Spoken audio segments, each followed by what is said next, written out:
Hi everyone, happy Monday and welcome to today's regulatory roundup. We've mixed it up a little bit today and sat on the sofas. I think we're trying to get in the mood for Money 2020 this week, where we hope to meet lots of you that will be tuning in today. As always, I'm joined by Jimmy and John. Hello. And today we'll be looking back at some of the more interesting and noteworthy regulatory developments impacting the global payments industry from the past month. In May 2024, across the 140 jurisdictions monitored by Vixio's Horizon Scanning tool, there were 119 new regulatory updates relevant to the global payments industry, 22 of which our analysts deemed to be actionable. I think what's quite interesting about this is that I was comparing it to May 2023, and actually there seems to be significantly less. So in May 2023, there was 191 relevant updates, 53 actionable. So seems to be quite a big drop on a month by month, year by year comparison. I wonder if that's anything to do with the elections that are going on.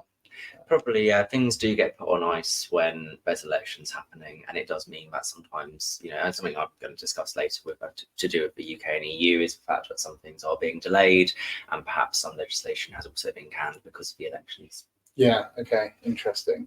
In terms of deadlines as well, we saw 30 new laws and regulations come into effect and 33 consultations close. Over the next 30 minutes or so, the three of us are going to be unpacking some of these one region at a time, as always, starting in the UK, then via Europe, through the Middle East and Africa, and onto Asia, before finishing in the Americas. So, as always, starting in the UK, Jimmy, you've had your finger on the pulse. What's been going on? Yeah, so one thing that I think has gone a bit under the radar, perhaps because of how much attention is being given to the authorised push payment liability rules coming in, is that the payment systems regulator has provisionally said that MasterCard and Visa do not face effective competition when dealing with merchants and acquirers, which will possibly herald new regulation in this space.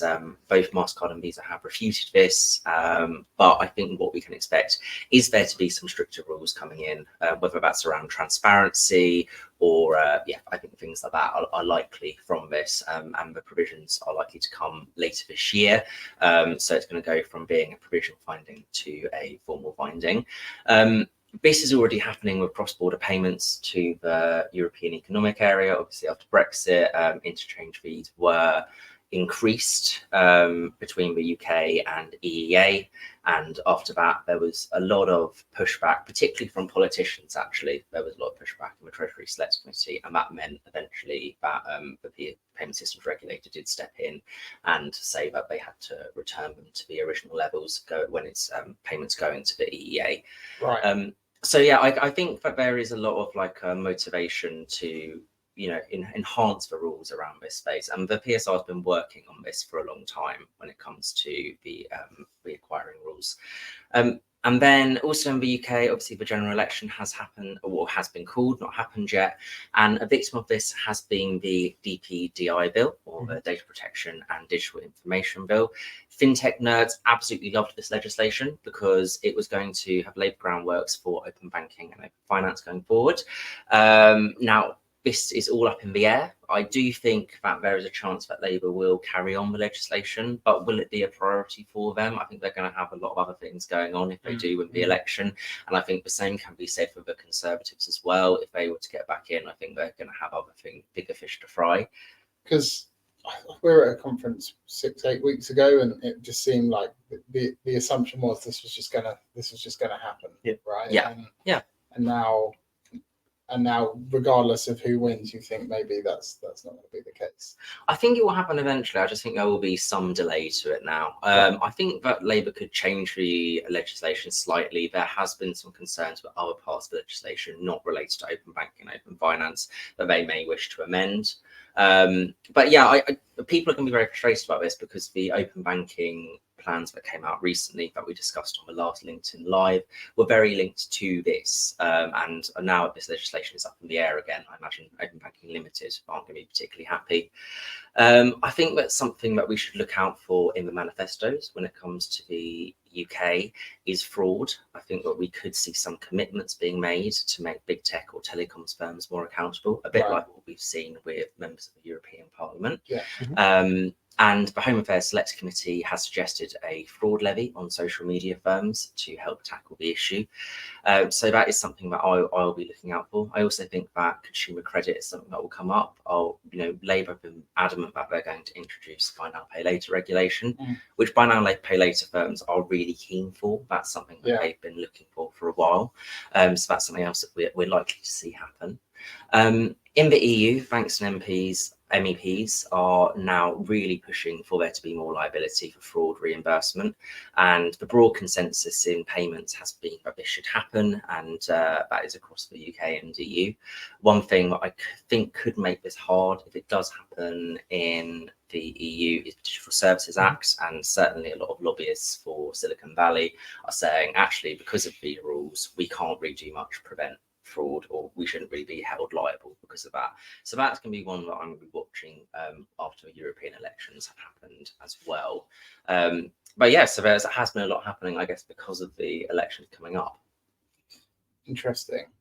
And do you think that this is all likely to stay, or where there's European elections, things are going to change here? So I think when it comes to the goals of the next European Parliament, the next European Commission, it will still be this intense focus on sovereignty. And we saw that constantly with all of the legislation linked to payments that was coming out of the EU in the last 5 years. They really want that EU payments champion, whether that's the European Payments Initiative, whether that's the digital euro, whether that's something else. The Commission is desperate for that. And actually, I was at a conference in Brussels a few weeks ago. Was it last week? I forget now. But basically, at this conference, Eric de Colombia, who is the DG FISMA, or Financial Services Chief civil servant, was saying that he will be trying to persuade the new European Commissioner, whoever that is, Financial Services, to basically put in place a new retail payment strategy. So there was a retail payment strategy in 2020, and that basically set the groundworks for reviewing PSD2, making PSD3 and PSR, and also put in stuff for the instant payment regulation as well. So whether we see that or not, who knows? But I think that there will still be a lot of focus on sovereignty when it comes to payments. Right. And John, I'm bring you in on this. We noticed on May the 16th, a few weeks back, the FCA published a Dear CEO letter concerning the closed products and services for Consumer Duty. That is it, July 31st that comes into effect. Correct. So just curious, like what you've seen, what that means. I mean, I think it's really interesting with Consumer Duty as a whole. Businesses should be ready or coming to the place where they are ready now. But with closed products and payment services specifically, it will be really interesting to understand, have they effectively implemented the open products and have they done the implementation correctly? And for closed products, there's things about marketing and ensuring that they can contact their consumers. So it'll be an interesting place to see how, from my perspective, what the FCA does next, because once this chapter is closed, everyone should be implemented and in place. And do you think they'll then start? Do you think because we haven't really seen any enforcement around Consumer Duty yet? So do you think now, once this next phase is implemented, they'll start looking at? I think so. I mean, there's already been a number of information requests out across the sector to ask them about their implementation. Right. So I think it'll be interesting to see what the FCA are doing with the information requests in terms of where are they, how have they implemented Consumer Duty, and what are the next steps. So it'll be interesting to see how the payment services e-money sector gets impacted by this. And if I'm honest, where the FCA is going with it, which sector will they be prioritizing first?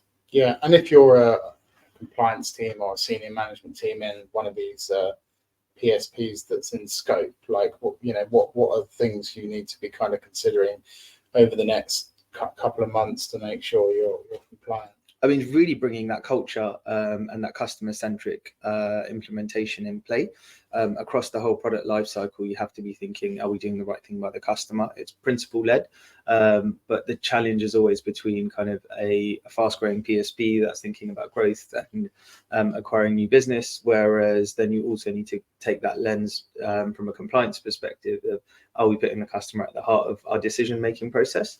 And most importantly, how can you evidence that? Because the FCA will be looking at, have you evidenced that kind of customer-centric value prop during the product life cycle? Right. Interesting. So yeah, we'll be interested to see after maybe July the 31st, yeah. what happens. Just touching on DORA in the EU as well, it's actually been relatively quiet when I was looking in the horizon scanning tool. Only a couple of notable updates. The Slovakian Minister of Finance introduced a bill to harmonise DORA and expand the scope of the National Bank of Slovakia in the area of digital operational resilience, and the Dutch Ministry of Finance has launched a public consultation on the implementation of DORA with responses welcome for the next month. So quiet there compared to previous months. I think that's maybe just a seasonal thing in terms of how these things work. I think people are very much in the get ready mode with DORA at the moment. And when I've been speaking to regulators, they're very enthusiastic about bringing it in now. They think it makes a lot of sense and it will actually improve their oversight of financial firms and the firms that they're regulating as well. So, yeah, I think a lot of them have already passed a lot of the laws to get ready for it now. Yeah. And now I can't remember, it was recently as well, there was a kind of a sandbox kind of testing thing they've rolled out where you can kind of come and test whether your procedures are kind of DORA ready as well. So I think we'll see more of that. And generally, when I speak to people about it in the industry, I think one of the challenges they face is the different interpretations that the banking partners have. Yeah. And so, every company really only wants one policy, and the banks are kind of forcing policies on EMIs and PSPs, and the PSPs have their own interpretation. So there's some friction there that I still think needs to be ironed out. I think the experience of preparing for DORA must be very different between a bank and a e-money or payments firm, because I guess the banks are going to have these very, very rigid, probably very well resourced compliance teams preparing, and and they're going to be used to doing these operational resilience rules. But I think a lot of payments firms maybe are going to take a bit more time to have to adapt to. So, and I think regulators are quite sympathetic to that, and they will be trying to. I think from the people that I've spoken to, that's in Lithuania or in Malta, it seems like they're trying to work as much as they can on different parts of the financial sector to make sure that everyone is on the same page and ready for regulation. Yeah, absolutely. Because ultimately, this is about security and resilience. Is something that I think everyone wants. And it's not one of those things, maybe like Consumer Duty, where some people do and some people don't want it. Braver man than me. Also, I noticed, Jimmy, you covered a few weeks ago around the EPC revising sort of implementation timelines for instant payments regulation. So basically they've pushed back their timeline, which is very rare for them. And they've said that the reason why they've done this, they've pushed back the timeline to prepare for the scheme rules, and that's because basically they're saying they want to be fully in line with the instant payment regulation, which will be coming into place as of next year. So it's quite rare for them to do that. I think it's quite a small alignment. I think it's gone from 12 months that they usually have between the consultation and something coming into place to 11 months. But still, it shows how impactful the instant payment regulation is. I think everyone's very much again in get ready mode for that. This is the year of implementation. You've got DORA, you've got instant payments regulation, and also you've got MiCA coming in. So it's definitely a busy time for compliance teams. Absolutely. I also noticed and I think maybe our colleagues in gambling compliance, that's Vixio gambling compliance, will have picked up on this as well. But I noticed the Swedish Bankers Association kind of responded to a proposed ban on gambling with credit. I think gambling with credit just generally across most jurisdictions is banned. But in Sweden, I think this is something that's coming in, but they've highlighted some of the technical challenges around how do you necessarily know in some of those dual accounts or decoupled cards, how do you know you're not gambling with credit, and how can you trace that kind of source of initial funds? So I think, I don't know whether that's just them genuinely highlighting some of the challenges, or whether that's them maybe slightly pushing back on this in the interest of their members. But I think that they're fully, from what I saw, they have fully endorsed the idea. I guess it's just a case of making it operational and kind of it going from being a kind of big, like a very good idea from the government to actually putting that into reality. I think is what they're trying to warn about at the moment. Is there an opportunity for PISPs to kind of get involved here? Because I, from my own experience, if I'm topping up an account, a gambling account, it won't let me top up from my Amex, but it will from my Monzo and my others. So that typically depends on the rules within the jurisdiction. So again, there are blocks on various transactions. So from your credit card, you won't be able to. But what we have also seen as a nuance is the buy now, pay later issue. Right. So the buy now, pay later is typically done at the bank side. So you could split the payment. So there's an additional layer of due diligence that needs to be done by the bank to ensure that certain transaction codes are aligned, and so you can't split the payments. Yeah. Okay. Which almost could bypass the whole gambling with credit. Yeah. If not done effectively. Absolutely. Now onto the Middle East. I think one interesting thing we notice is that the SAMA, or the central bank in Saudi Arabia, has proposed potential rules for essentially bringing in AML, KYC requirements, reporting requirements for the EMIs that are operating there. I think currently Saudi Arabia has 11 EMIs, and I imagine that number's only going to grow.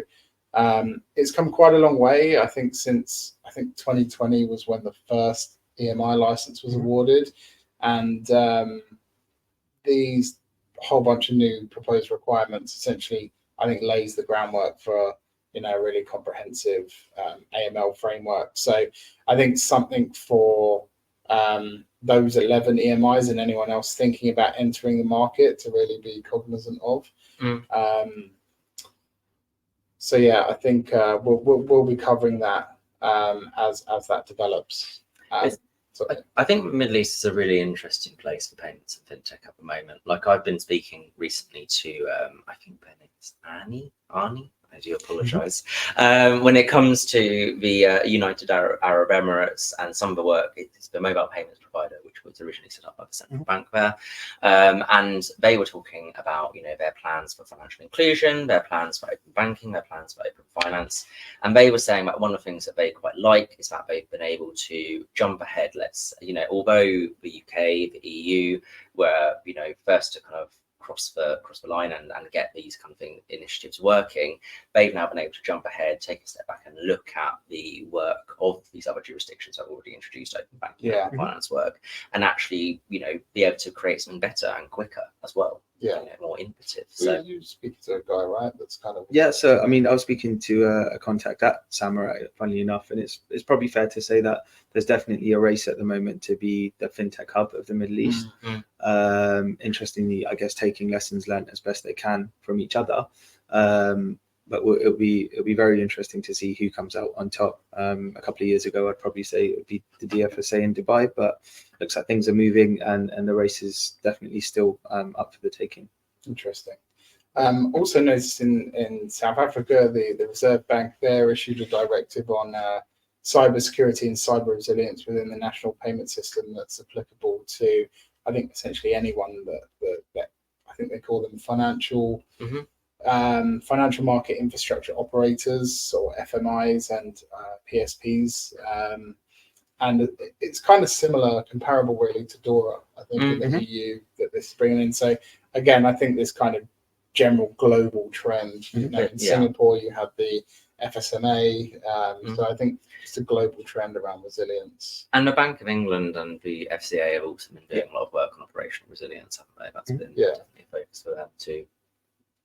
And in Nigeria, I think something that was quite interesting. I think obviously the government there is looking to raise cash, and one of the ways it's doing that is it's requiring financial institutions to contribute to a cybersecurity fund. And the way they're gonna fund this is essentially apply a levy, or actually, in fact, I think it's already been applied. I think it was applied May 20th, Essentially, it's 0.5% of the value of each transaction, and that's applied to, I think, most domestic transfers.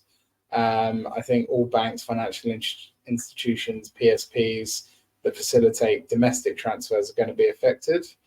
I think there are some that are still going to be exempt, and there are more details on that in the announcement. But I think it's just something that anyone operating in Nigeria should definitely be cognizant of. We also published, I think, quite an interesting piece around Singapore. So on May the 10th, the kind of second stage of the FSMA came into effect. And if you're a PSP that's licensed under the Payment Services Act, we don't think much is necessarily going to change, as most of the original existing regulation has already been migrated. But Mass's powers over AML and technology risk management have been expanded. And so we expect or anticipate that potentially there's going to be additional regulation released around this. So something that you should definitely be cognizant of if you're a PSP in Singapore. Again, if you're a crypto provider who's licensed under Part 9 of the FSMA, you'll now need to integrate the technology risk management requirements, which have been newly imposed. So again, something to keep an eye on there.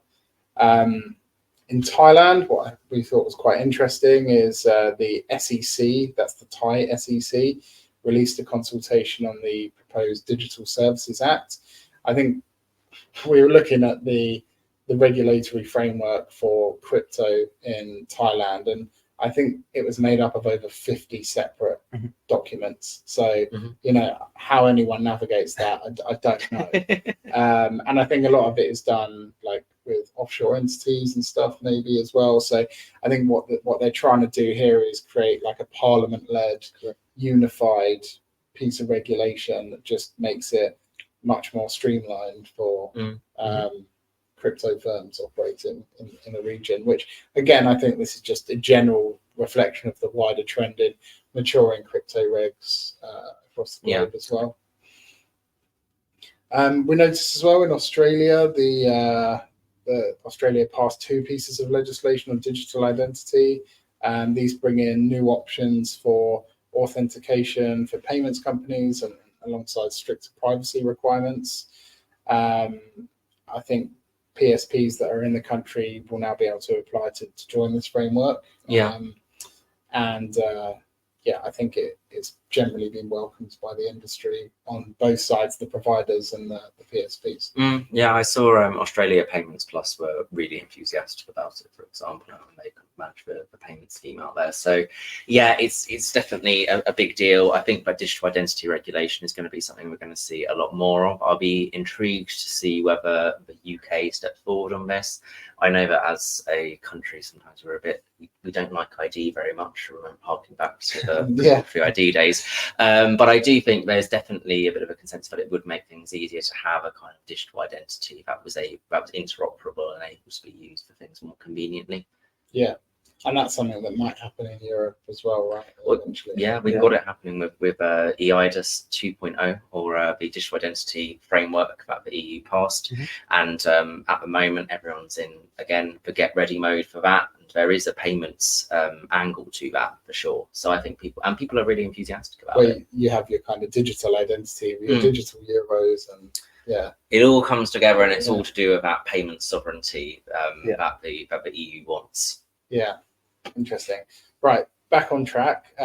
We'll cross the Pacific and we'll go over to the US. Seems like there's never a dull moment at the CFPB. They recently survived a major legal challenge after a Supreme Court judgment ruled that its funding structure is not unconstitutional. I think it was, so essentially it can still be funded from the Federal Reserve and not from Congress. I think I've got that the right way around. But that's not why we're talking about them. They issued an interpretive rule, we should say, on May the 22nd, stating that lenders that issue digital user accounts that consumers can use to access credit, essentially buy now, pay later, are now subject to Regulation Z, which sort of brings them in line with some of the things that card issuers have to do around disputes and refunds or chargebacks. Maybe protection is the right word. And I think this has kind of been welcomed, but through gritted teeth. Because I think the general feedback from some of the spokespeople said essentially it's a mistake to lump buy now pay later in with card companies. They're two different business models. Like, I think if you look at the data around late fees with credit cards in the US, like, it's pretty staggering how much money the companies make. And I think the feedback is from buy now pay later businesses is that we generally welcome being regulated and having rules, but we shouldn't be looked at in the same way because we're not making as much money as they are through deceptive late fees, etc. That was, I think, the point there. But again, I think it's a reflection of the wider trend where buy now pay later is being brought into scope. I think what's interesting here is that they've just gone straight in with, okay, there's an existing consumer credit regulation. We're just going to put you in. I mean, it does. You constantly hear the big buy now pay later firms saying how keen they are to be regulated. They say at every conference. Klarna in particular are very, very active when it comes to doing blog posts about different pieces of regulation. They've constantly said it in the UK, but also about some of the regulations in the EU. And I'm really going to be intrigued to see what their reaction is, for example, to a future consumer credit rule in the UK, and it'll be interesting to see after they push for it so much what their reaction will be. Yeah, absolutely. And then south of the border, I think one of the notable things that happened was in Peru, where the Congress has introduced a bill that aims to regulate and restrict the processing of information conducted by credit agencies, mobile digital wallet applications, and this is all around, I think, preserving and protecting the privacy of its citizens and those that use financial services. So certainly one to keep an eye on there if you're operating in Peru. And I realise we're almost out of time. So like I said, we'll be at Money 2020 we're flying out this afternoon, and we'll be there through Tuesday, Wednesday and Thursday. Very exciting. Come and find Vixio's stand. The three of us and a few other colleagues will be there. We'll have an opportunity to provide you with a live demo on a nice big touch screen, so you can get to experience the product ourselves. So I really encourage you to come along to that. A couple of pieces of content that are notable that we've recently released. We brought out a cost of compliance report. That's, again, I think if you're in a compliance or a legal team and you're trying to convince your board, your leadership as to why you need to invest in compliance tools, whether that's a Vixio or somebody else, this is a really powerful piece of content that essentially says the cost of non-compliance is higher than the cost of compliance. So we've got some really great data to support an argument around that. And I think we just released an open banking report as well. So again, if you're in that space, feel free to read it, and thanks for all those that contributed. And all that's left to say really is, we look forward to seeing you next month, and thanks very much for your time. Thank you.